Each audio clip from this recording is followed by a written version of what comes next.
And a couple of weeks ago, there was this big, press release that signed by Elon Musk and a number of, huge, like just pretty much everyone was signing this letter, like, that we've got to pause AI development. Well, who's realistically ever going to do that?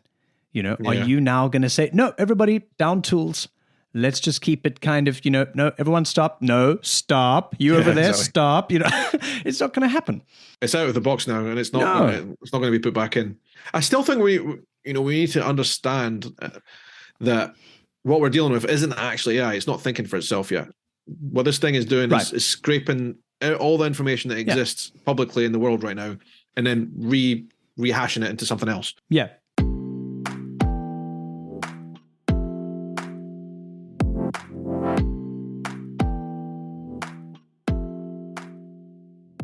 Well, welcome everybody, and welcome to my co-host today, Mr. Shaun Cumming. Thanks for being here. Thanks for being on the Humble Pie. Good to be here, Alex. Good to catch up.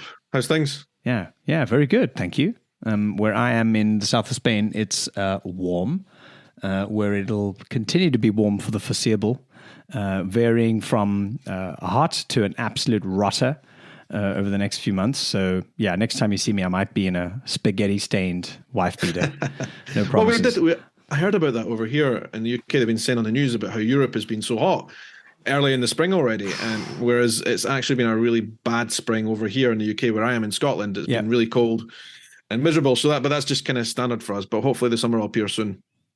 Yeah, I mean, it's kind of almost the opposite, because I know, you know what you doing going into it, but I know that when it comes to the south of Spain in the summer, it just becomes pretty punishing, and then you get these crazy heat waves, which I think continue to blow over across the rest of Europe. But it first comes in from Spain and sort of Portugal, because that's directly from a lot of the sort of those hot winds that get blown up from the Sahara. And so you've got these really, really kind of hot weather systems coming in. And it's like, what the hell? It's April.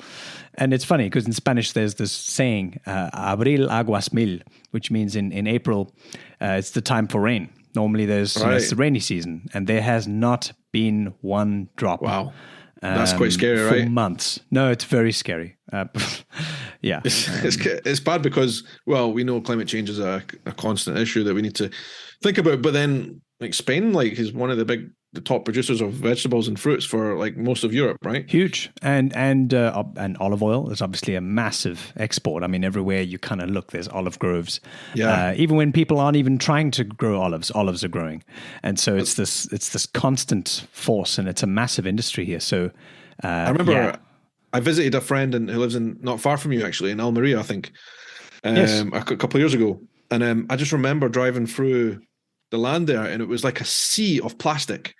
Yes, like literally a sea of plastic, and it was like the tarpaulin covers where they grow fruit and veg underneath. Yeah, right? It's like whole cities. It's massive, that area. That happens to be a big kind of agricultural heartland of Spain, that area. I remember driving through it the first time, because it's also around, as you say, Almeria, which has this kind of rocky Martian kind of look. It's very dry, very rocky, very craggy.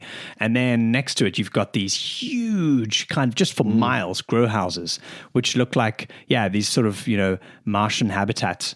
But you've got all those huge agricultural kind of plantations that suddenly just pop out of the desert. It's weird.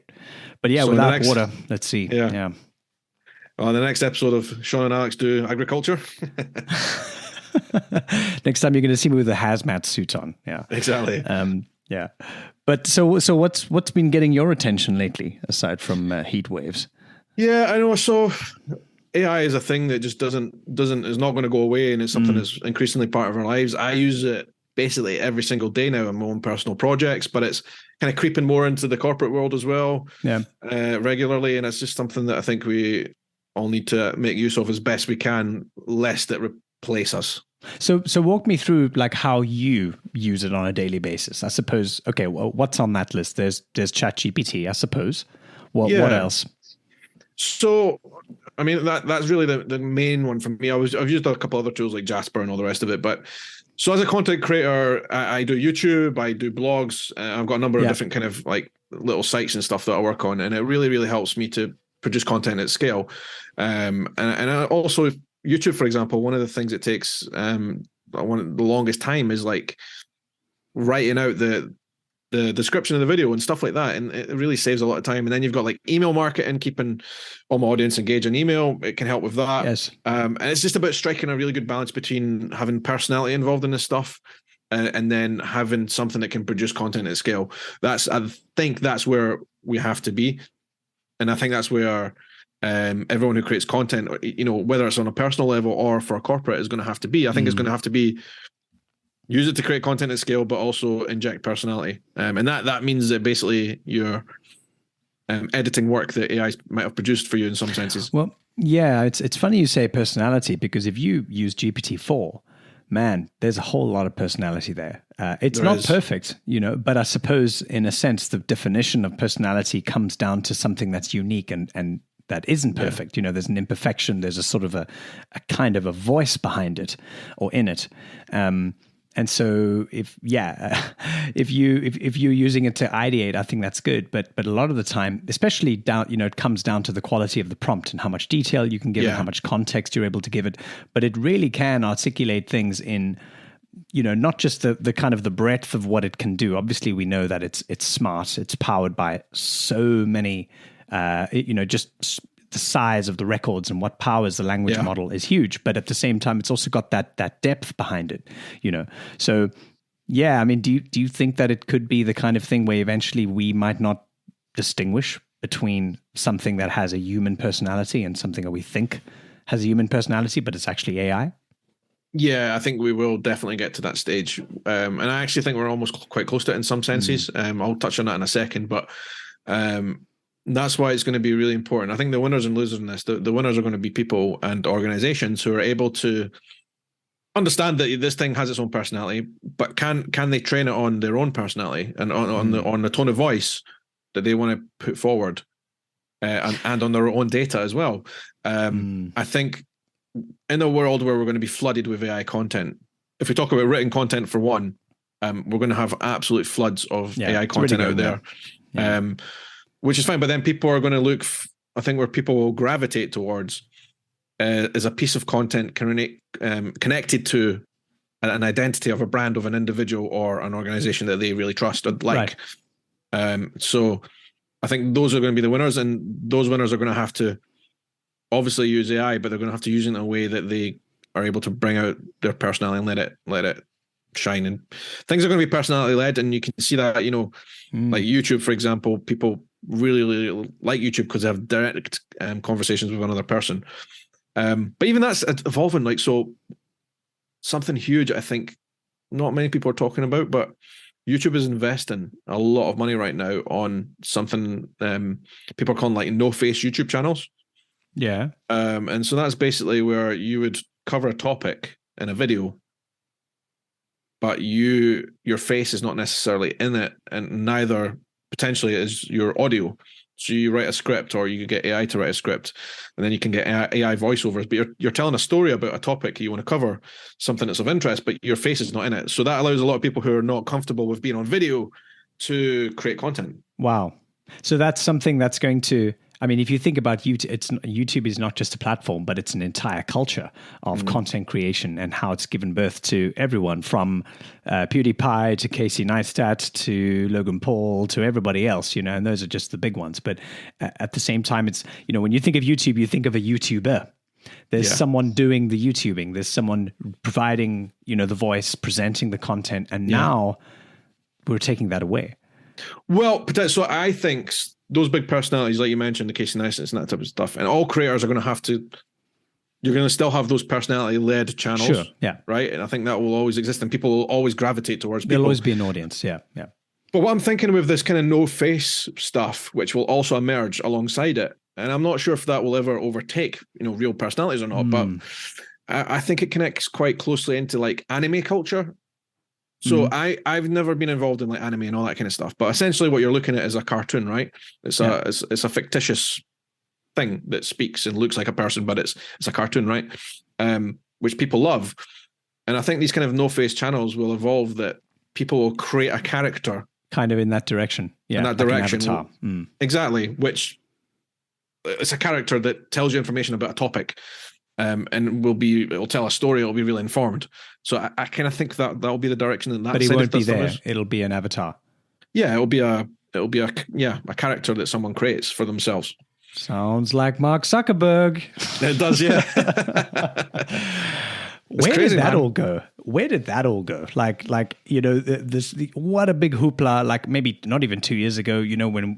When he had all of those, huge big budget videos, all of the splash, all of the content that was dedicated to Meta becoming a metaverse company. Like, I mean, I have to say, even though I'm not at all a Facebook fan, I'm not even on Facebook. Yeah. That's what kind of a crusader I am. At the same time, like I really liked the balls on him, and the ability to go, we're just going to jump into this metaverse kind of project, straight into it. We're going to lead it. We don't really know what it is yet and what people want from it yet, but we're just going to invest and see what we can do. But I guess when you've got that kind of capital behind you, you can just basically do whatever, right? Yeah. But the sad thing about that story is I was, after seeing all the kind of presentations that they put on TV and social media, I was much like everyone else, like, this looks crap. But yes, exactly. Here's the thing. I went to a corporate presentation where Meta brought some gear into an office and let us try it. And I have to say, the experience is probably 50 times better when you're using it than it looks like from the outside, if that makes sense. Yes. You've got to be using the gear, right? Exactly. And when you're using it, it actually makes a lot more sense. I mean, it's not great or anything, but it's you can kind of see where the use case comes in more. And I think they obviously struggled to communicate that to people who weren't, didn't have the gear. Yeah. Because I suppose most people thought that, you're going to be glued in front of your laptop and you're still going to kind of have much the same experience, except that there's these sort of funny looking kind of 32 megabyte graphics card kind of avatars are going to be you. Exactly, yeah. Except that, they left that part out where it's actually an augmented reality piece, or at least maybe even a virtual one, where you've got to be buying the products, you've got to be buying the goggles or buying the. So what did you actually fit on when you were trying them on? You get the goggles and you get like a hand device which kind of allows you to navigate, and they built like an office space. So virtually a bunch of us could be in this same office space, or like a kind of conference room, you could say.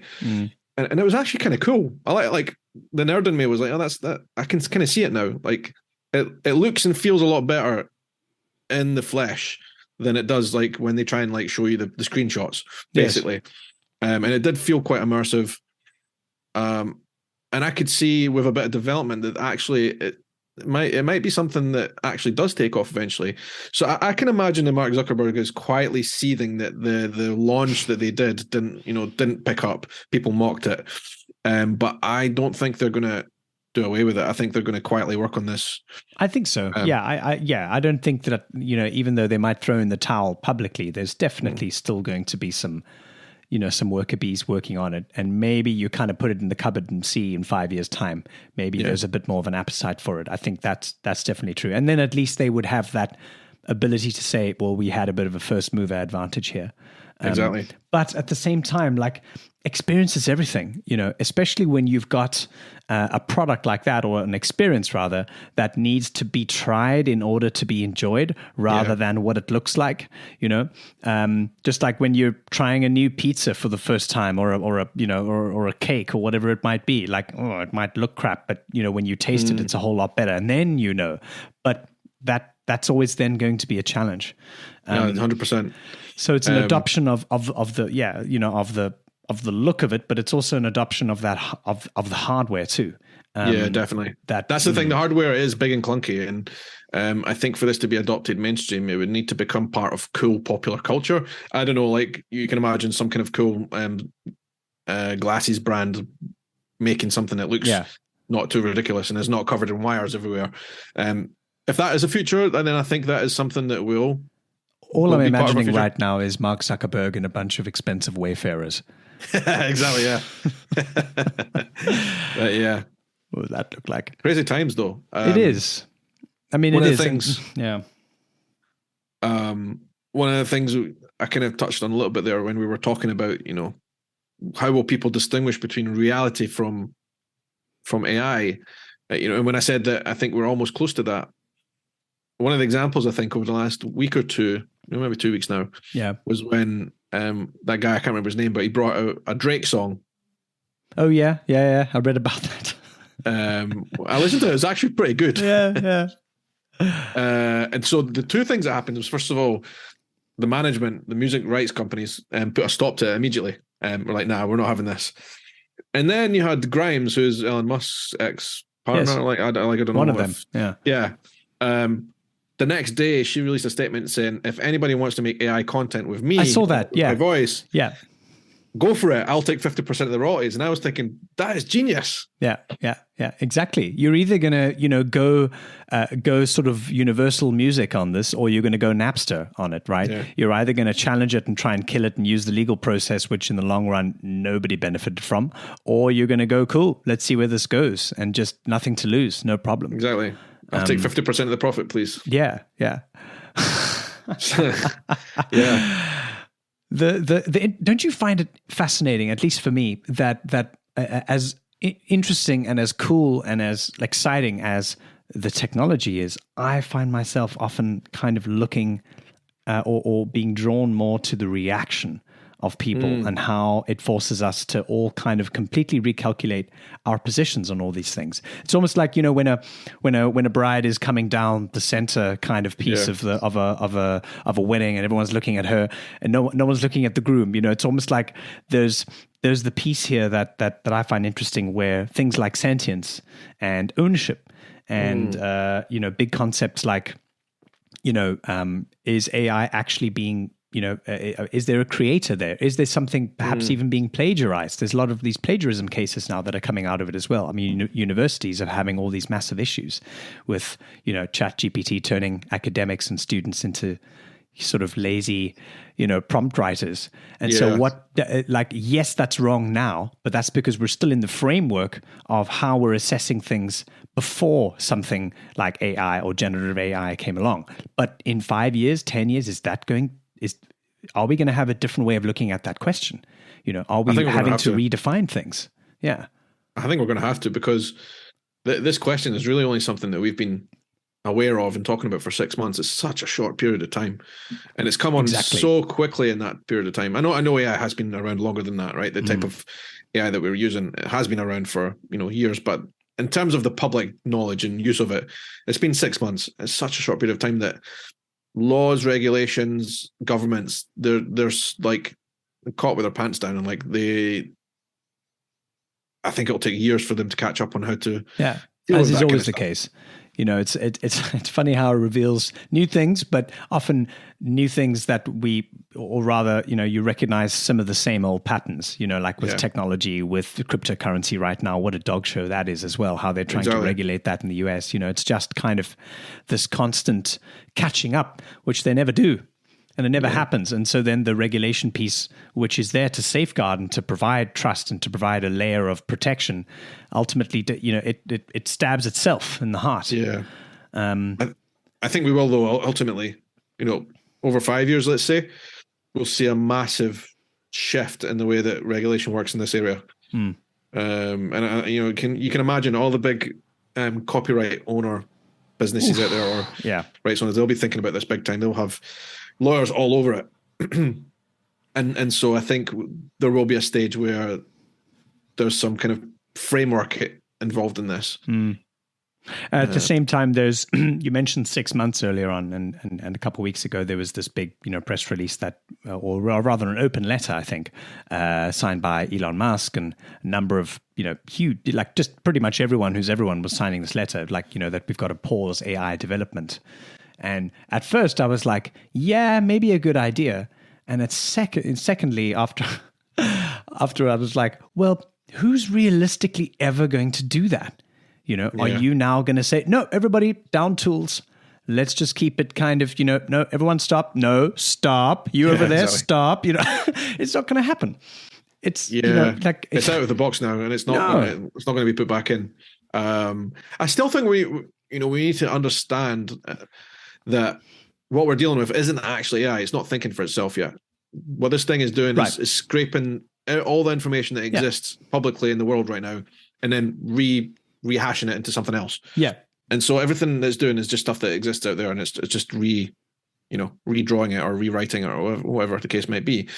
And so we're not at the stage where it is totally thinking for itself. That would be another probably quite scary development. Yeah, I absolutely. I'm actually running a kind of a small community learning program right now with a cohort of about 10 people. It's a project that I'm gearing up over the next few months, and we had our first session earlier this week, and we had a kind of an expert sort of speaker. His name is Theo Priestley, also a fellow Scotsman. You'd be pleased to know. Very cool guy, nice guy, and he was kind of talking about some of the like I asked him, like in and amongst all of the confusion, what do we need to be doing? Because people are kind of saying, yeah, well, we need to stop AI, or we need to do this or that, but there isn't much color on how to do these things. And I asked him, well, what do you recommend? What can we actually do?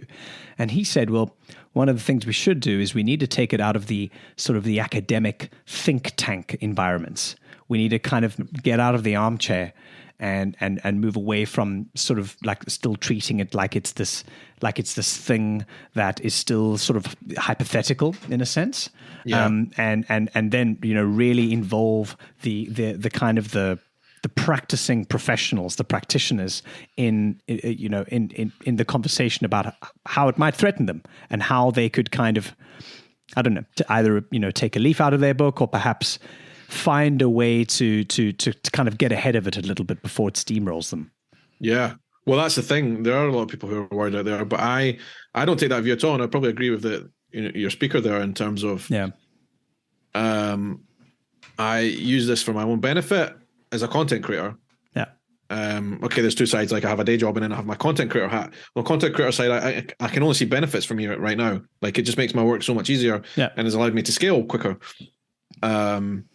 And so I think we should all just like use it and try and learn how to make as much money as possible with it before it ultimately devours us. Go with it, because this is something that ultimately is still for us and for our benefit.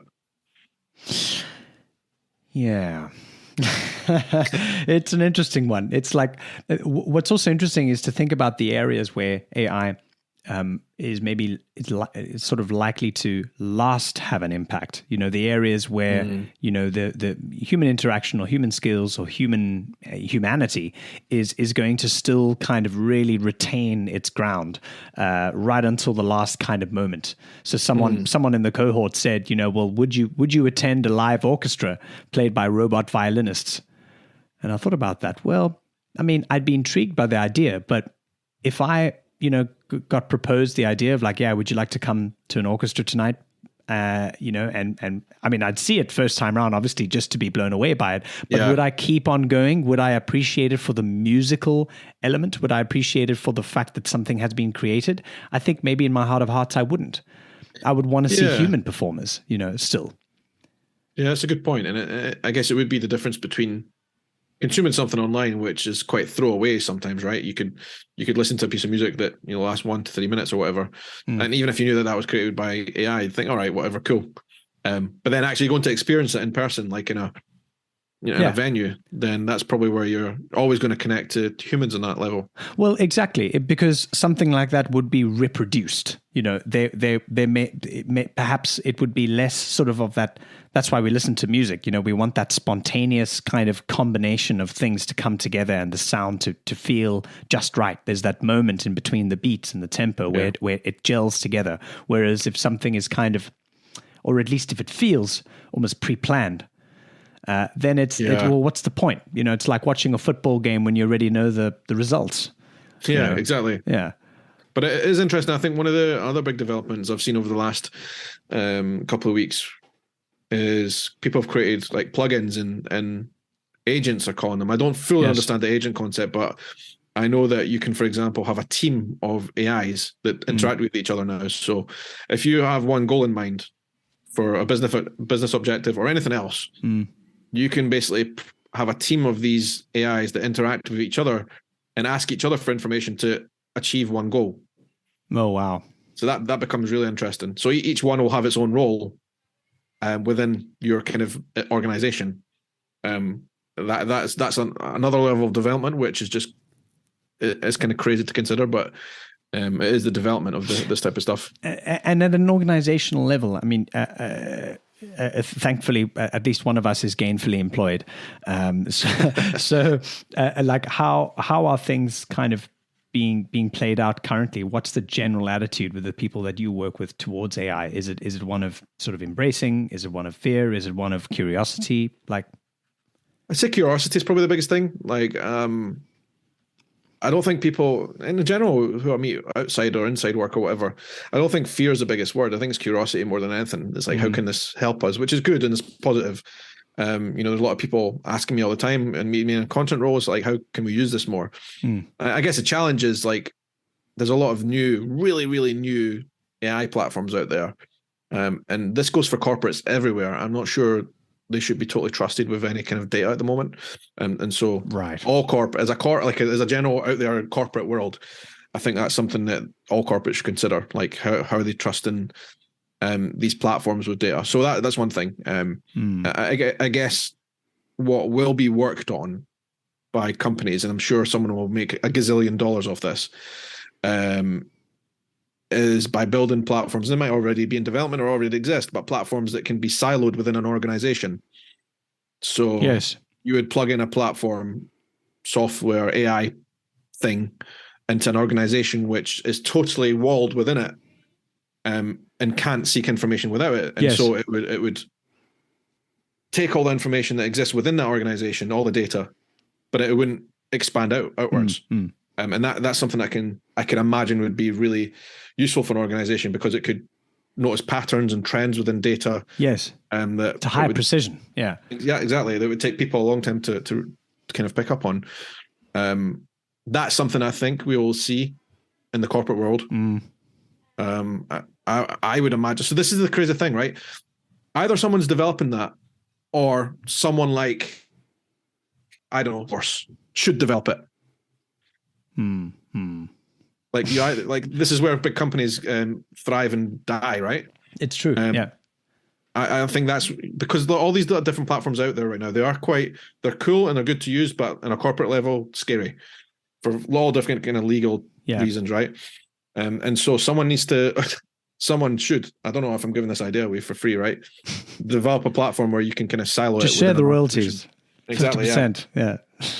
I think that's going to be real interesting. Yeah. I also find it interesting at a lot of the kind of clients and the customers I work with are often at the sort of the smaller business level or the entrepreneurs, and how it instantly gives them this ability to leverage, obviously, just not only themselves and their skills, but also to, just the exponential kind of efficiency that they can tap into. Immediately they can take a task that might have taken them a week to complete, and within a few minutes it's done, whether it might be putting together a presentation, whether it might be learning how to come up with the right formulas in an Excel sheet to map their financial projections correctly. It's just in every area there's the ability to kind of get a 10x sort of improvement, Exactly. It's just crazy. I guess the thing with that is, the reason that I'm more enthusiastic and excited than not is, with all those things you mentioned, they're all things that as humans we don't really add value to. Exactly. Because these are systems that have been, somebody's created already, right? Like, I don't know, 20 years ago. And we're just kind of using the same systems to do the same jobs, but they don't add value anymore. They take us a long time, and it's a job. These are types of jobs that nobody really wants to do, if we're being honest, like building a PowerPoint presentation. So I would much rather have an AI to do that type of thing. Yeah. Exactly. Yeah. Or at least get them to do 90% of the dog work, and then we come in with the garnishes and the salsa. Yeah. Exactly. So, speaking of which, 90% in the dog work and turning AI, taking AI and letting it turn you into a overnight sensation. How is your whiskey business going? Yeah. So I've actually maybe give us a little bit of context to people listening on what you did. Yeah. So there was a bit of a challenge online where someone said, on Twitter, I can't remember the guy's name now, but he went to AI ChatGPT 4 and said, listen, I want to start a business. You tell me what to do. And the goal is to make money. And so it urged him to start an affiliate website where he would create content around a topic, build up an audience, and then start, selling products for it. And that kind of it reminded me, I actually had an affiliate site a few years ago that didn't really work out. But I always knew there was something in it. So I kind of went down the same route and started plugging it into ChatGPT and see how I can build it out. And it's kind of evolved now. So the whiskey one's part just for a moment, but it is an idea that I'm going to run with, and it'll be real building that website. But it's evolved into other kind of niche areas, which I know that I've already got content on based on my YouTube stuff. Right. So, for example, a website which is purely about Scotland and travel. Having done a bit of, on the back of building that whiskey website, I did a lot more keyword research and SEO, and discovered some interesting trends and how people are searching for travel to Scotland, which is, it's a bit of quite a phenomenon over the last few years. It's a really, really popular place to come and visit. And so absolutely. I also noticed the gap in the market for that. So I've built out a website which is specifically about travel in Scotland. And then I'm also going to, on the side of that, build out a website which is specifically about whiskey as well. But the whiskey one kind of got parked for a little bit. But yeah, it's based on AI and how this is my experiment overall, right? It doesn't matter whether you have one website, two websites, 5 websites. How can you scale these with AI? And that's what I'm doing. I'm using AI to help me scale the publishing of content. And the trick is, I think, and we kind of touched this on the beginning, create content at scale, but also make it seem like it's part of our brand and part of our personality. Of course. Yeah. And so and it also gave you some information or some guidance on who to target, right? Yeah. It was really great. Like it can basically build an entire marketing plan for you. So if you want to launch a site or a brand on any topic, if you give it the right prompts, it will build out your entire marketing strategy for you, like in an instant. Incredible. Which is amazing. And you just have to follow the instructions it gives you. I have a crazy sort of theory in the back of my mind where what's happening right now is also giving birth to this huge, almost secondary marketplace of different sort of AI, ChatGPT hackers and, kind of pop-up boutique digital agencies who are using everything, based on AI, all of their tools, all of their go-to-market plans, their graphic design, their content, their SEO, all of that is being informed by AI, which is smart as a gap in the market. But I'm thinking that the more and more that pops up, and the more these kinds of sort of businesses and one-man bands and kind of, how-to kind of businesses pop up, the more that they're going to sophisticate the level of prompt writing, because ultimately they're having to work with the AI to get what they need from it to go and sell that as a product. But it also means then that, do you think that the AI itself, as it's being trained to kind of, it almost, I don't want to use a humanistic word, but like as it almost knows, what it's going to be asked from you, because it's experiencing this as an incoming request again and again and again. Yep. Do you think that it's the kind of thing that is going to almost accommodate this so that it starts to vary its answers and it almost starts to self-learn from itself? So it's like, that used to be a trend, but now we're writing prompts differently, or now we're doing things differently, or now a marketing plan needs to consist of this stuff. Or is it going to make everyone the same? Is it going to kind of, I haven't thought about what the answer to that might be, but I suspect there might be a singularity of sorts there. Yeah, well, this is something I've tested a little bit, because when, about building out these websites, the goal was just basically to get as much content out there as possible, as quickly as possible. And one of them, for example, just kind of good practice is to have like an FAQ section at the bottom of every article about the topic, right? And I've noticed a trend where most of them are very similar in how they're formatted and written. But then every once in a while, it'll throw out like a random different format or way of speaking. And I'm kind of wondering, like, that's odd. Like, why did it change? And so, like, why is that last FAQ in Portuguese? Exactly, yeah, stuff like that. It's weird, but I guess this is where a lot of those kind of agent GPTs come in, because they are going to start communicating with each other. Every is exactly AI will have its own role, and they'll communicate with each other. And it'll be interesting to see if everything is actually the same, or if it does start throwing out different. Because we don't. That's the thing with that type of content. We don't want everything to be the same as everything out there. We want it to be different, right? Yeah. And that's where people who create content need to be careful. They need to use it to scale, but also to have your own individuality injected into it. Exactly. So for me, I think I can rest easy at night thinking that, those human skills, the ability to solve problems, make decisions, tell a story, use intuition, exhibit a sense of empathy, those kinds of things are probably going to, I think, become more high value because they're going to be easier to fake. Yeah. If we call it a spade here, because essentially that is what AI does until we decide to change that definition and label it a person, which might happen. Exactly. You never know. Yeah, it's I don't know where that's going to go. It's the type of thing where I think we're all really just guessing at the moment.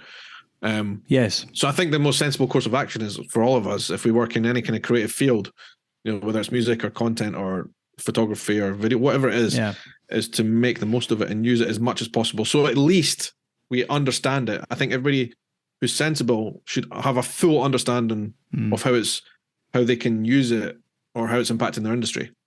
Well, exactly. And also how that also impacts the way that these disciplines like, photography, graphic design, whatever it might be, are then going to be taught at the sort of the education level. So, for example, does it mean that, from next year onwards, all sort of graphic design courses are now going to have a component where you learn how to write prompts instead of using Adobe InDesign? On the one hand, you'd probably have kind of people that might think, well, that's ridiculous. It's not enhancing any design skills. But at the same time, it's another tool, just like the pen tool and the paint tool, So we have to once again re-examine these definitions. Yeah, 100%. Even for a designer, I imagine there's a lot of tasks. I mean, I'm not a designer, but I know there must be a lot of tasks that designers hate doing, and it takes them a long time. Yeah. So they could use AI to scale up the things that they don't want to do. Yeah. The parts of a design job that they think isn't really the value of them. The creativity is what they bring to the table, right? And so they could ultimately use it to do the crap that they don't want to do. Exactly. Yeah, you know what just popped into my head? I think it might be a good idea to observe just a moment's silence for crypto. Crypto, yeah. RIP. What is going on there? Like what? I mean, I've been looking at CoinDesk and seeing the frequency of articles kind of just drop every day. The kind of the frequency of search terms and even trading volumes across nearly every single coin has just fallen off a cliff. What's going on? I actually think it's quite simple, right? I believe that when crypto had a really, really good phase during the pandemic, people were worried, but also people had a lot of spare cash at the same time. It was a casino, man. It was a casino. So I was worried about my job, worried about all the rest of it, but ultimately I wasn't spending anything because I was staying at home. So it's probably the time in my life when I've been able to save more money the quickest. And I think a lot of people were in a similar position. And I know in different countries they had different schemes. Like in America, they had checks that went out to a lot of different people based on their circumstances. And so people had cash. And so it was like, oh, well, why not? I might as well do something with it. Straight into Shiba Inu. Yeah. Exactly. And it just seemed like everything was going up. Yeah. I think now we're in a circumstance where people are genuinely worried, about their finances, because inflation has crept up to a point where it's affecting everyone. You can see it when you go shopping to buy basic goods. And at the end of the month, this is the dead truth. Everyone I speak to, no matter what type of job they do, is saying, wow, I don't know what's happened to my money at the end of the month. They don't have spare money. Yeah. And so money that people had spare at the end of the month, they were either saving or they were putting into things like crypto or other assets, right? People genuinely don't have that spare cash anymore, across the board. And I'm talking about people who are, middle income, high income, low, the whole. Okay. So I agree with you, but then to steelman the other side of this. So at the same time, though, one of the kind of the huge central hallmarks of crypto, or at least Bitcoin. I mean, Saifuddin Amos from his book, The Bitcoin Standard. I'm not sure if you've read that, but the kind of the huge part of the book that he kind of goes into is the fact that you've got the devaluation of currency, you've got inflation, you've got all of these controls that are supposed to be working that don't work, and so the flight to safety that crypto, or at least Bitcoin, was there to preserve wealth and to stop these kinds of things from happening until the world realizes that de-dollarization is a good idea. Okay, so maybe some of that happens, maybe it doesn't. But at the same time, should this then not be the context under which all of that is then realized? Why are we not seeing the price of Bitcoin go to $300,000, $400,000, $500,000 because people are worried about their jobs and the economy? Something has not worked. The thing that's not worked is, in my personal opinion, I think all of that is great and that is true ultimately, but it's not at a stage where people can actually see the practical side of it yet. So for example, if you could actually use Bitcoin now to go and buy your groceries, that's when that would be the case. Yeah. But when people are genuinely counting their money at the end of the month to buy the basic goods that they need to feed their family, like they're not gonna say, oh well, I know cryptocurrency is going to save me, because it's not. They're going to put the money in there and they can't use it for anything really. I mean, I know there is some utility and there's some things you can. No, but not on an everyday level, or at least the use case that we've all wanted to hear about has developed somewhat. But I think it's what do they say? Everyone's happy. Everyone's a saint in a bull market, right? But when the chips are down, then different kinds of forces act on, and then we all go back to the essentials. And it, I suppose, reveals, at least for now, like you've said, that the crypto is not really on the essentials list, at least not yet. And if they had developed it quicker, whereas you could have had a debit card where you could go to the store, which was loaded with Bitcoin, and you could buy anything you wanted, that would be a different story. But and if they had managed to develop it to that stage, I think then, or if you had some kind of, if your wallets that you have on your phone could make a transaction with anything, then I mean, that's when we would see that development. Let's also not forget that I think everyone's distraction has now completely been eaten up by AI. I mean, look at the majority of this podcast. Exactly. We're fascinated by it, just like we were fascinated by the rise of all these stellar cryptocurrencies. A year or two ago, everyone had a wallet. My gran had a wallet, which is weird because she's dead. But it's just everyone was sort of jumping up and down about it, and now our distraction is sort of in a completely other, in another direction. I mean, I just genuinely believe it is, but certainly here in the UK, I know the UK is, as far as like European economies go, it's kind of in the shitter, right? But people are genuinely, like, everyone I know is at the end of the month, like, counting their pennies to like pay the bills. Yeah, it's so tough, like in that situation, who is thinking I'm going to put money in crypto?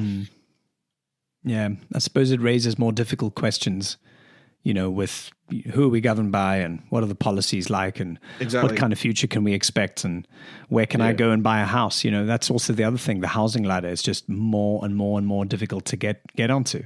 It's difficult to get onto. Yeah. Meanwhile, those who might have had their first ever mortgage, their costs have went through the roof. Rents have gone through the roof. Like everything's gone up when salaries basically haven't. And so, I think that I think that's the biggest headwind for crypto. It's not necessarily the base facts of what crypto is and what it does has always been there, and we know that long term that is that's still true. But I think for crypto is like, I don't know, like a thing or an entity or a bunch of entities. To avoid this type of dip in future, it needs to have that base ability where people can actually use it and at scale. I suppose that's the hugest, most material difference that people can point to when it comes to the rise of crypto and where it is now, and then the rise of AI, which is also why I think the kind of the fascination with AI is probably something that'll outlast how long it took us to get bored of crypto, because it's that immediate, oh my God, I can go onto ChatGPT and I can get a Shakespearean sonnet of my financial report, or I can do this on Midjourney, or I can, all of these tools immediately, they come up and they immediately provide value. Whereas crypto is the, there's so much of the dream and the philosophy behind crypto, which I think is noble and I think does still have merit, but when you're dealing with humans who want instant gratification and immediate kind of distraction, then and ultimately, I think the reason that crypto had such a moment in the sun, during the pandemic times, is a lot of people had spare cash, like not just true. people who are into crypto, It was but different. like Yeah. it was a different time. People, lots of people at the same time, millions of people were looking for something to keep them occupied, and that's why YouTube channels about crypto were massive at the time as well. People just wanted something to believe in and something to be a part of. Yeah. Whereas now there's just this retrenchment across the board, right? And people are like, can I buy eggs and milk this week? Yeah. Well, I don't know. Maybe I'm wrong on this, but this is just about the kind of gut feeling. Well, let's try and end off on a happy note. What are you? Is there anything that you're looking forward to, or stuff that's got your attention right now that you're excited about? I think genuinely the thing I'm focusing on right now and spending like almost all my time is, apart from my working hours, I spend the rest of my time on how I'm using AI to build my content businesses, because I think that is going to be, I think that's going to be a big thing. Like I have a lot of faith, and I'm really excited about it. Actually, I think it's a massive opportunity for me and anyone else who wants to build a brand about something. And I think if I could recommend one thing to anyone out there, is if you've got a passion about a topic, or about a topic, or you're interested in a topic, create content, use AI to create content, build a brand, because it can do so much for you. Yeah. And we're in a world where you can either use that as your full-time thing, or you can use it as a side thing that provides you lots of extra income or opportunities. Well, yeah, I mean, it's interesting you say that, because I think that it's the kind of thing that right now appeals to, content creators and freelancers and entrepreneurs. But I think that in probably the not too distant future, you're going to have the same kind of thing happening with full-time employees of businesses, because the more kind of desperate and competitive, big, especially in sort of technology and financial sort of sectors, those areas are going to become so nail-bitingly competitive between each other, which means that it's all about margins, it's all about cutting risk, which means that I think employees are going to be dealt with more and more like freelancers. You're going to be contractors. Sure, you might have a friend of mine, she's a contractor, and she gets leave. As a contractor, you get paid leave. I was like, what? Yeah. Maybe that's not a new thing, but it's the first time I heard it. Like, what? As a contractor, normally you're so replaceable. You're as good as the paper the contract's written on, and like, what? Now you're sounds like a good deal. Leave. Yeah, it's great. So it shows that it's going in a direction which is going to be embracing not necessarily only the remote work thing, because I think parts of that will kind of dissolve, parts of that will stay, but also this general idea that the company is not going to be this vanguard of security all the time, which means people are going to have to find that sense of security or empowerment, or finding a way to display their talents in a different way. And I think that personal branding piece is definitely it. 100%. But also I think personal branding, one thing, but second of all, to lean into things that you're passionate about or know about. So I was listening to a podcast last night. I don't know if you know a guy called Pat Flynn, who does like marketing podcasts. So I was so fascinated by this. He has done marketing and he's kind of wrote the book on marketing for decades now, and how to be an entrepreneur within marketing as well. The thing that he's making most money on right now, his most profitable enterprise, is a YouTube channel and a content stream that he launched about Pokemon. Of all of his enterprises he has, like he launched courses, he does SEO, he does all kinds of stuff. His most profitable business today is a Pokemon content outlet. Gosh. And so that something he was interested in, and he went for it. He found a massive audience, and that's the thing. Like, maybe you don't have to do stuff that sucks anymore. Maybe you could do stuff that you're interested in. But if it's got Pikachu's face on it, then you're exactly, yeah. I mean, you could be in. Listen, there's lots of hobbies out there. People could be into anything. Yeah. But there's always going to be an audience for it, and I think that's what I'm excited about. I think we're in a era where more and more people are starting to realize that. Yeah, and I think that the more people can double down on this concept of micro audiences. I've always been fascinated by micro audiences, what people are interested in. If there's only like 50 of you in the whole world, how are you going to be able to find those people who are interested in exactly that, at that level of nicheification? And because they're there. You just got to find them, and you just got to find a way to kind of nurture them in some way. Exactly. And I think that these kinds of tools are making it easier to do that. Yeah. 100%. And what about yourself? What's exciting you right now? I'm pretty excited about the project that's in front of me right now, which I'll definitely divulge more detail about in a future episode for sure. Something else that's interesting me is this kind of a human kind of area of interest is the sort of science behind decision making, how people make decisions, and of course, all of that's being impacted and augmented by AI and everything that we're experiencing online. But it's just interesting to see, especially when you're in a situation with a customer on the other side, and you're there as the seller of a product or whatever it is, and how I think things are kind of changing. With regard to how people perceive the decision-making process, because we're all, it goes with the passport of being human. Everyone's a decision maker, and often I think companies or old school kind of B2B businesses, of which I was a part of, a long time ago. I remember having this idea that a decision maker was this guy, with great hair and shoes that fit, and he was sort of the man who controlled all of the purse strings, and he just needs to be there to come in and make a decision and be decisive, and that's it, And so you've got that bias of thinking, well, that's all it takes, and for you to influence that decision is simply to just put your product in front of them and to give them a sense of the benefits and what the features are, and then that's it. But there's so much more behind it, and there's so much more of an organic process of what happens. What are the emotions involved? Who are they? And what are they bringing? They're bringing their own agenda, their own biases to the table when it comes to that, and kind of coming onto this key realization that in order to make a difference into your buyer's world, or your customer, your subscriber, your audience, whoever they are, it doesn't really matter, because the interaction is still the same. In order for them to make a decision to ultimately work with you or to purchase something from you, the work that you do is not so much about selling the product, but in giving them a different perspective on how to go about making that decision. So it's about shifting that belief or shifting a realization that either hasn't happened or can't happen on their own. And you're there to kind of facilitate that, whether it might be through content or a conversation, or maybe even if it's through a clever funnel that you have. But it's just, I'm just endlessly fascinated by how people make those decisions and what contributes to that.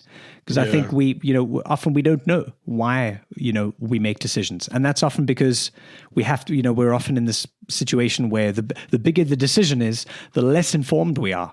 If you think about when you needed to go to university and you had to pick your subjects, or you had to pick this or something that was like life or death. It feels so unclear. It's so difficult to make those decisions. Whereas, I know what breakfast cereal I want. Yeah, easy decision. So it's these polarities. Psychology is fascinating, man. It's endlessly fascinated by this whole topic as well, and I think it just plays such a big part in basically everything we do. And it'll continue to. Yeah, for sure. Yeah, great, man. Great conversation. Cool. Thank you. Yeah, enjoyed it.